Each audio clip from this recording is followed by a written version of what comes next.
Hi folks, welcome to another video. This is just another quick one. I'm recording it on my phone again. Hopefully the sound's better than the last one.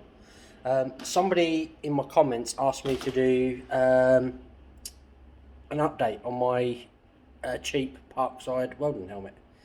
So here it is. Yeah, I'm still using it. It's been battered, as you can see. It gets used, abused, thrown around. Still works lovely. The only thing is, obviously you can see now, the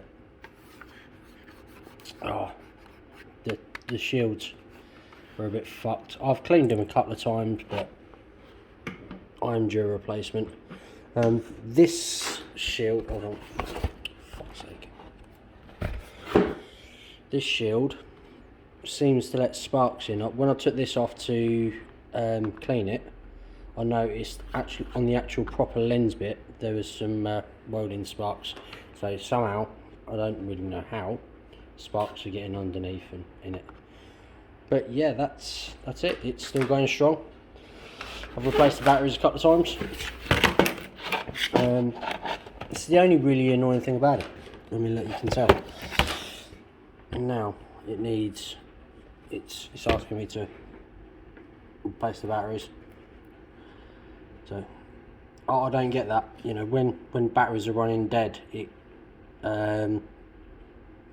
shows a light on. I mean, yeah, it's nice to know that your batteries are dead, but your batteries are going dead, so it puts a light on to drain the batteries even quicker. Just the logic doesn't make sense to me. Yeah, that's tight. Yeah, it's just a welding helmet. So there you go. There's a quick update for you. I'm still using it. I'm looking for another one, a better one, but the same old adage, you know, if it ain't broke, don't fix it. Alright, so there you go, quick update on my welding helmet. As I said, it still works, still does its job. I use it pretty much every day. Yeah, it is what it is. Hope you like this. If you do like it, give me a thumbs up, drop a comment, even just to say hello. Yeah, all the rest of the shit. Catch you later. Bye.